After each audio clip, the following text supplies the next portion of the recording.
Hello everyone, welcome back once again to my channel the rational economist. तो finally हमारा last video आज होने वाला है रिटायरमेंट ऑफ द पार्टनर का, जिसमें हम लोग पार्टनर का लोन अकाउंट और साथ साथ एक ऐसा टॉपिक करेंगे जिसमें जो रिटायरमेंट होती है पार्टनर की वो विद इन अ ईयर होती है, साल के एंड में नहीं होती। So without wasting a time video को शुरू करते हैं। चैनल को सब्सक्राइब कर लेना और बेल आइकन को प्रेस कर लेना ताकि आपको लेटेस्ट वीडियो के नोटिफिकेशन साथ के साथ मिलते रहे। So let's start with the video.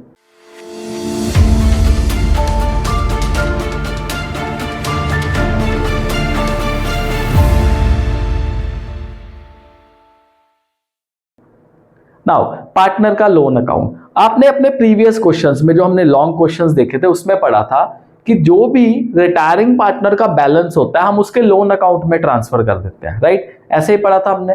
अब उसी लोन अकाउंट को हमने सॉल्व करके देखना है कि किस तरह से उस लोन अकाउंट को हमने सॉल्व करना है क्वेश्चंस में। तो देखते हैं पहला question.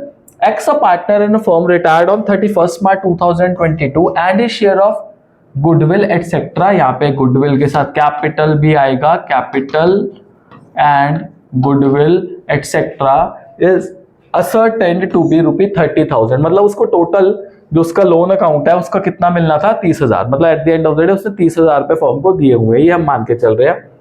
Now it is arranged that this shall be paid out in instalment of ₹10,000 per annum together with interest at the rate 5% per annum on the outstanding balance. This is an important term, on outstanding balance. अब यहाँ पे एक चीज देखो, instalment कितने की देनी है? 10,000 की।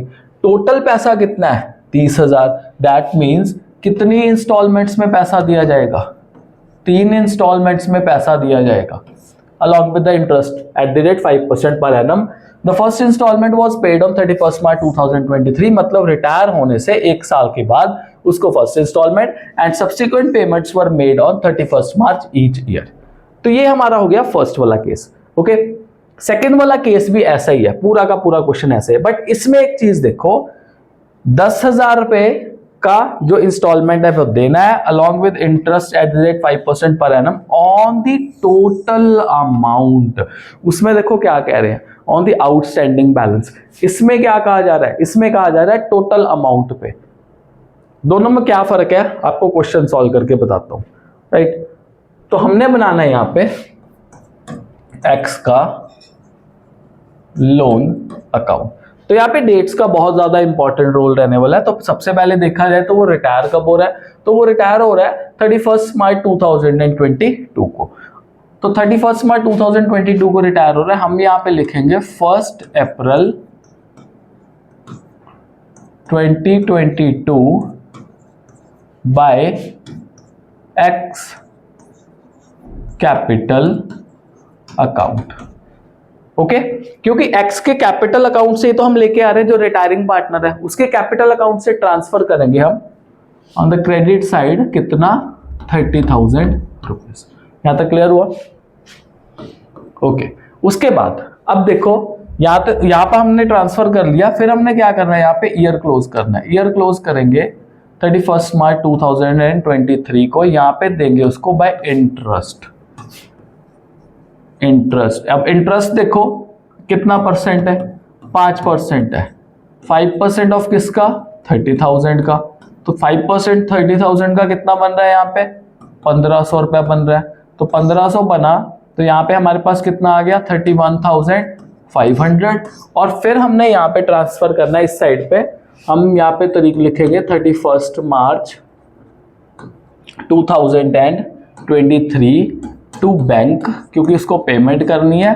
पेमेंट करने के लिए बैंक देखो हमने 10,000 रुपया तो एक पे करना है जो इंस्टॉलमेंट वाला था, और साथ में हमने इंटरेस्ट भी तो पे करना है। वो इंटरेस्ट कितने का? 1,500 रुपए का। तो 1,500 रुपए का हमने इंटरेस्ट पे कर देना। अब यहाँ पे कितना अमाउंट बना? 11,500 रुपए बना। एंड फाइनली इसी तारीख को हमारे पास जो बैलेंस है टू बैलेंस CD, वो कितना बच रहा है? 20,000 रुपीज जो वो बच रहे हैं। तो यहाँ पे अगर मैं टोटलिंग करूंगा तो यहाँ पे 31,500 जो है हमारे पास बन जाएगा। तो इसी तरह हमने फर्स्ट ईयर का जो इंस्टॉलमेंट है वो पे कर दिया। ओके, अब एक चीज, लोन है, लोन जो है वो फर्म ने लिया हुआ है पार्टनर से, तो एट द एंड वो फर्म के लिए लायबिलिटी, और लायबिलिटी की ओपनिंग कहाँ से करते हैं? हम क्रेडिट से करते हैं। तो इसी वजह से हमने क्रेडिट साइड में इसको लिखा था। अब जब ये ट्रांसफर करेंगे तो यहाँ पे तरीका है 31 मार्च 2023, तो यहाँ पे आ जाएगी 1 अप्रैल 2023 बाय बैलेंस BD। कितना अमाउंट? 20,000 रुपीज आ जाएगा यहाँ पे। फाइन। अब हमने ईयर क्लोज करना है 31 मार्च 2024 को। पहले लगाएंगे इंटरेस्ट। अब इंटरेस्ट के बारे में टाइप 1 में हमें क्या कहा हुआ है? इंटरेस्ट के बारे में कहा है कि जो आपका आउटस्टैंडिंग अमाउंट है, that this is your outstanding amount, जो आपका आउटस्टैंडिंग अमाउंट है उस आउटस्टैंडिंग अमाउंट पे आप लोगों ने 5% इंटरेस्ट लगाना है। तो 5% ऑफ कितना करूंगा मैं? 20,000 करूंगा, तो ये बन जाएगा मेरे पास 1,000 और यहाँ पे कितना आ गया मेरे पास? 21,000, राइट। अब हमने पेमेंट करनी है, तो पेमेंट वाली तारीख क्या हो जाएगी यहाँ पे? 31 मार्च 2024 टू बैंक। 10,000 की आपकी इंस्टॉलमेंट है प्लस 1,000 रुपए का जो इंटरेस्ट है वो पे करोगे, तो टोटल अमाउंट कितना बन जाएगा? 11,000। और बाद में इसी तारीख को हम बैलेंसिंग करेंगे, ये आ जाएगा टू बैलेंस CD। कितना बचेगा यहाँ पे? 10,000। और यहाँ पे जब टोटलिंग करूंगा आई विल बी गेटिंग 21,000। समझे? तो ये होगी हमारी दूसरी इंस्टॉलमेंट। अब फिर हमने ट्रांसफर करना 31 मार्च 2024 को यहाँ पे ट्रांसफर करूंगा, तो ये आ जाएगा मेरे पास 1 अप्रैल 24। तो यहाँ पे लिखूंगा बाय बैलेंस BD। कितना अमाउंट लिखूंगा मैं? 10,000 रुपीज लिखूंगा।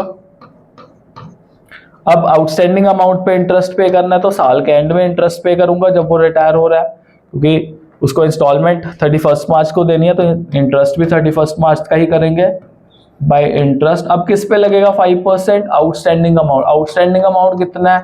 10,000। तो 10,000 का 5% कितना बना? 500 रुपया बन गया। तो टोटल यहाँ पे कितना आ गया? 10,500 आ गया। अब 10,500 आया और यहाँ पे on 31 March 2025 to bank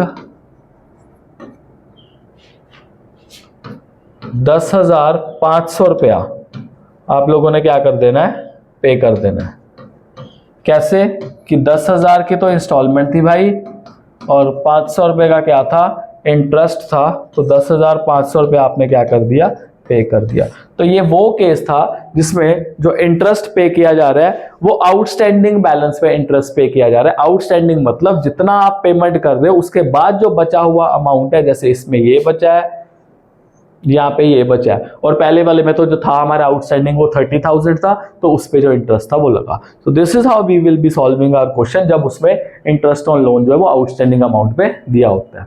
hopefully आपको यहाँ तक समझ लग गया हो। अब इसी का पार्ट 2 देखते हैं। पार्ट 2 में वो क्या कह रहे हैं, इसका स्क्रीनशॉट ले लो, बिकॉज इसी में मैं कुछ चेंजेस करूंगा। इंटरेस्ट के अमाउंट में ही चेंजेस होगा। नाउ सी, एक्स पार्टनर ही है, 31 मार्च 2022 को रिटायर हो रहा है, तो कैपिटल और गुडविल का शेयर जो है वो कितना है इनका? एक्स का 30,000 है, और इसको साथ में इंस्टॉलमेंट देनी है 10,000 की हर साल, और इंटरेस्ट देना है 5% per annum on the total amount. Total amount मतलब 30,000 रुपए था, तो 30,000 रुपए ही हर साल आपने क्या लगाना है? इंटरेस्ट लगाना है। ये बस पॉइंट है इसमें। तो चलो यहाँ पे अब चेक करते हैं। तो सबसे पहले by X capital account 30,000, okay. अब 5% ऑफ 30,000 कितना बनेगा? ये तो 1,500 ही बनेगा, यहाँ पे 1,500 ही आ जाएगा, तो यहाँ पे 31,500। यहाँ पे 10,000 की इंस्टॉलमेंट है और 1,500 का इंटरेस्ट है, तो यहाँ पे ये अमाउंट हमारे पास जो वो निकल जाएगा। मतलब पहला ईयर हमारे लिए बिल्कुल क्या हो जाएगा? सेम टू सेम हो जाएगा। यहाँ तक क्लियर हुआ? सेकेंड वाले में देखो। अब सेकेंड वाले में क्या हुआ? यहाँ पे बैलेंस कितना है हमारे पास? यहाँ पे थोड़ा सा मैं चेंजेस कर देता हूं, जो जो हमें रिमूव करना है, एंड देन यहाँ पे पोस्टिंग कर देंगे। ओके। तो सेकेंड ईयर में देखो आपको बैलेंस तो कितना है? 20,000। मतलब अब 20,000 रुपया पे करना है, पर इंटरेस्ट किस पे लगाना है? इंटरेस्ट लगाना है पूरे अमाउंट पे। तो 5% ऑफ किसका करूंगा? यहाँ पे 30,000। तो 30,000 का 5% कितना हो गया? 1500 हो गया, और यहाँ पे कितना आ जाएगा 21,500 रुपये आ जाएगा। अब जब पेमेंट करनी है उसको तो 10,000 की तो इंस्टॉलमेंट पे करनी है, साथ में ब्याज कितना पे करना है 1500, तो यहाँ पे आ जाएगा 11,500, और यहाँ पे तो 10,000 बैलेंस बचेगा ही बचेगा, और 10 बचा तो यहाँ पे 21,500 आ गया टोटल, वहां पे भी 21,500 आ गया। तो ये हो गया हमारा सेकेंड ईयर इस तरह से। अब आते हैं थर्ड ईयर पे। थर्ड ईयर पे देखो जो ट्रांसफर होना है अल्टीमेटली 10,000 ही ट्रांसफर होना है, पर जो इंटरेस्ट है, अब इंटरेस्ट किस पे लगना है भाई, इंटरेस्ट लगना है 5%, ये लगेगा 5% किस पे 30,000 पे, तो ये 1500 आ गया। तो यहाँ पे आपका जो बैलेंस है वो कितना आ जाएगा 11,500 रुपये आ जाएगा। ओके, जब हमने पेमेंट करनी है तो पेमेंट के टाइम पे यहाँ पे 10,000 तो एक हो गया और 1500 का इंटरेस्ट हो गया, तो यहाँ पे आपका अमाउंट आ जाएगा 11,500। इस तरह से हमने करना है। अगर मान लो सपोज आपको इंटरेस्ट जो है वो टोटल अमाउंट पे मिलना है, पहले वाले में क्या था आउटस्टैंडिंग पे लगाया था, इसमें क्या था टोटल वाले पे लगा रहे हैं। तो ये हो गया हमारा लोन अकाउंट, जो कि बहुत ही एक इजी सा टॉपिक है, कुछ डिफिकल्ट नहीं है इसमें, आसानी से हो जाएगा। राइट, इसको स्क्रीनशॉट ले लो। लास्ट टॉपिक देखते हैं, retirement of a partner in between a year. अब इन बिटवीन अ ईयर क्या होता है, देखो यूजुअली क्या होता है, हमारी बैलेंस शीट कब बनती है, हमारी बैलेंस शीट बनती है 31 मार्च। अभी मान लो 2025 को बनी, या 2024 मान लेता है, 25 26 अभी चल रहा है, 2024 को बनी। ओके, और होता क्या है यार, कोई भी पार्टनर है ना, मान लो एक्स है, एक्स कहता है यार मैं 31 मार्च 2024 को ही क्या हो जाऊंगा, रिटायर हो जाऊंगा। पर ऐसे सिनेरियो में क्या होता है, वो साल के एंड में रिटायर नहीं होता, वो होता है साल के किसी भी महीने में, 12 महीने में कभी भी रिटायर हो सकता है। मान लो रिटायर हो गया बंदा 30 सितंबर 2024 को, तो इन बिटवीन द ईयर हो गया। Okay, in between the year July में भी हो सकता है, अगस्त में भी हो सकता है, सितंबर में भी, अक्टूबर में, किसी तारीख में भी हो सकता है। तो उस टाइम पे क्या करना है, so retirement of the partner may take place on the date other than on the balance sheet. तो बैलेंस शीट की डेट से कोई भी डेट हो सकती है। Now in other word, a partner may quit the firm in mid of the year. Mid of the year में यार चाहे पहले क्वार्टर में कर दे, दूसरे में कर दे। Obviously under such circumstances he is entitled to get profit from the date of last balance sheet of the date of to the date of retirement. Okay, अब ये है क्या, देखो सिंपली देखो, आपका ईयर एंड होया 31 मार्च 2024 को, और जो पार्टनर है वो रिटायर हो रहा है 31 जुलाई 2024 को। ओके, अब ये जो लाइन है वो क्या बता रही है, ये लाइन बता रही है कि जितने भी महीने उसने काम किया, वो कौन कौन से महीने काम किया अगले साल के, उसने अप्रैल में काम किया, मई में काम किया, जून में भी काम किया और जुलाई में भी काम किया। 4 महीने काम करने के बाद वो बंदा रिटायर हो गया, तो भाई जो 4 महीने है उसको उसका प्रॉफिट जो है वो मिलना चाहिए, उसकी हकदारी है उस प्रॉफिट को लेने की। समझे, यही चीज जो है वो बताई जा रही है। अब the question is how to calculate profit for the interim period. Interim period वो पीरियड होता है जिसमें जो साल की शुरुआत होती है till the date of the retirement of the partner, वो इंटरिम पीरियड हमारा माना जाता है। तो उसमें 3 केसेस देखने हैं।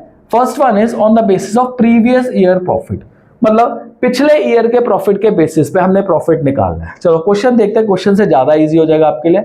Now A, B and C are equal partners. Equal partners मतलब तीनों 1:1 में प्रॉफिट शेयर कर रहे हैं। Now profit for the firm for the year ended 31st March 2023 was 24,000 and A retires on September 30, 2023. Determine share of profit. अब देखो solution में हमारे पास क्या बनेगा, हमारे पास जो प्रीवियस ईयर का प्रॉफिट है, तो प्रीवियस ईयर का प्रॉफिट भाई कितना है 24,000।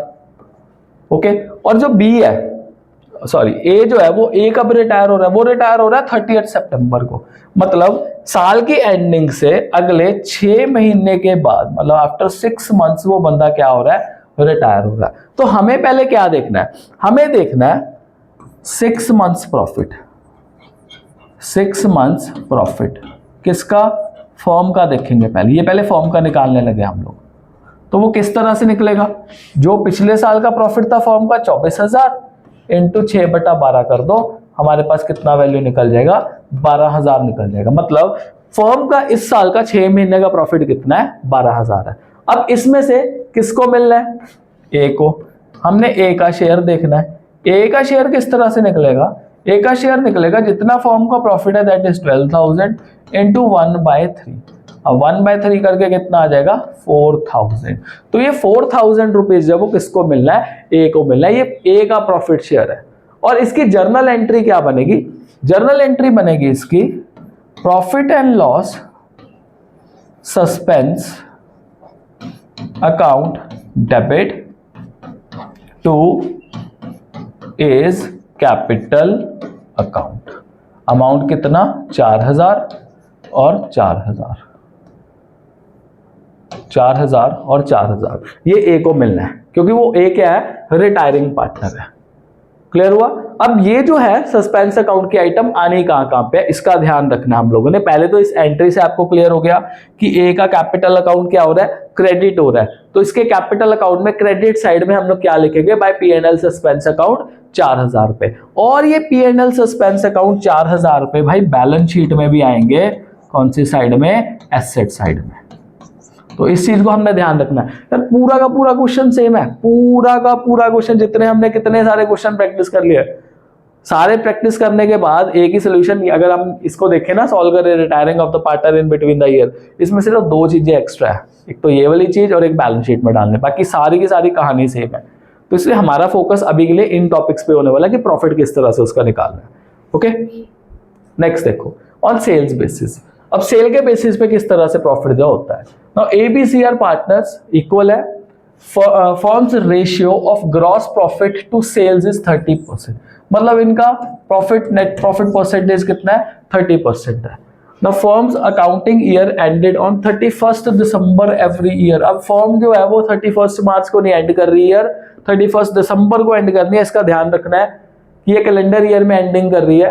ए रिटायर्स ऑन 31 मार्च 2024। इसका मतलब जो इंटरिम पीरियड है, इंटरिम पीरियड जो है वो कितने मंथ्स का है, वो है जी 3 मंथ्स का। रिटायरमेंट और जो ईयर एंडिंग है उसके बीच का time period. Now sales during 1 January to 31 March amounted to 30,000। तो हमें ना 3 महीने की सेल्स दी हुई है, सेल्स ऑफ 3 मंथ्स। तो हमें कुछ एज एक्स्ट्रा एफर्ट करने की रिक्वायरमेंट नहीं है क्योंकि हमें सीधा सीधा 3 महीनों की ही सेल दी हुई है। हमने निकालना है प्रॉफिट, प्रॉफिट ऑफ 3 मंथ्स। 3 महीनों का हमारा प्रॉफिट किस तरह से निकलेगा, वो निकलेगा 30% ऑफ 30,000। सो 30,000 का 30% कर दो, कितना आ गया, 9,000 आ गया। क्योंकि यार वो सेल भी कितने मंथ्स की है, 3 मंथ्स की, और हमें प्रॉफिट भी कितने मंथ्स का चाहिए, 3 मंथ्स का चाहिए। तो profit for 3 months will be 30% of 30,000, तो 9,000 आ गया। हमने किसका शेयर निकालना है, ए का। तो ए का शेयर आपके पास कितना आ जाएगा, 9,000 इंटू 1/3, क्योंकि जो ये है वो इक्वल पार्टनर्स है। तो ये हमारा शेयर आ गया। एंट्रीज की क्या बनेगी, एंट्री बनेगी इसकी P&L suspense account debit two is capital account. Amount कितना, 30,000 एंड 30,000। तो इस तरह से हमारी एंट्री जो होगी वो पोस्ट हो जाएगी। समझे यहाँ तक, बहुत बढ़िया। अब ये आना है कहाँ पर है, एक तो कैपिटल अकाउंट में आना है पार्टनर के, कैपिटल अकाउंट में क्रेडिट साइड में बाय P&L सस्पेंस अकाउंट, और दूसरा ये P&L सस्पेंस अकाउंट कहाँ पे आएगा, बैलेंस शीट में एसेट साइड में 3,000 से। तो ये होगा हमारा केस नंबर 2। नोट डाउन कर लो इसको जल्दी से। थर्ड केस देखते हैं, ऑन एवरेज प्रॉफिट बेसिस। अगर एवरेज प्रॉफिट बेसिस पे देखें, now ABC are equal partners, फिर से इक्वल है। अब इसमें B रिटायर हो रहा है from the firm on the basis of average profit of past 3 years. पिछले 3 साल के एवरेज प्रॉफिट के अकॉर्डिंगली देखना है। The profit for the firm for the year 3 years ending 31 March 2022, 23 and 24 were 15,000, 18,000 and 21,000 respectively, and B retired on 30th September 2024. Okay, year ending हमारा कब हो रहा है, ईयर एंडिंग हो रहा है 31 मार्च। तो सबसे पहले मेरे को क्या निकालना है इसमें, मेरे को निकालना है जी एवरेज प्रॉफिट। अब एवरेज प्रॉफिट कैसे निकालूंगा मैं, जो पिछले 3 साल का प्रॉफिट है 15,000, 18,000 प्लस 21,000, इसको डिवाइड कर दूंगा मैं 3 से, तो इसको डिवाइड करके मेरे पास 18,000 वैल्यू जो है वो निकल जाएगा। ओके, हमें निकालना है फर्म प्रॉफिट, ये तो एवरेज आ गया ना, फॉर 6 मंथ्स, 6 महीने का निकालना है। 6 महीने का क्यों निकालना है? 6 महीने का इसलिए निकालना है बिकॉज जो इंटरिम पीरियड है वो कितना बन रहा है, 6 महीने का, क्योंकि जो बी है वो कब रिटायर हो रहा है, 30 सितंबर 2024 को। तो पूरा अप्रैल काम किया, मई काम किया, जून काम किया, जुलाई काम किया, अगस्त काम किया और सितंबर काम किया। तो 6 महीने का निकालेंगे तो 18,000 इंटू 6/12, तो ये आ जाएगा मेरे पास 9,000। तो 9,000 आ गया भाई पूरी फर्म का 6 महीने का। हमने किसका निकालना है? बी का शेयर निकालना है। तो बी का शेयर क्या बन जाएगा आपके पास? बी का शेयर बन जाएगा 9,000 इंटू 1/3, तो बी का शेयर 3,000 आ गया। Your journal entry will remain same, that is profit and loss expense account debit to B's capital account, क्योंकि यहाँ पे बी का कैपिटल जो है वो हमने क्रेडिट करना है, B is the retiring partner. समझे? इस तरह से हमने किया।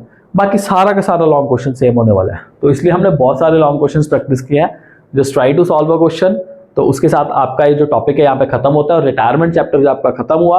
अब इसका जो नेक्स्ट पार्ट है, सेकंड पार्ट है डेथ ऑफ द पार्टनर, वो हम शुरू करेंगे नेक्स्ट वीडियो में। Till then bye bye and stay blessed all.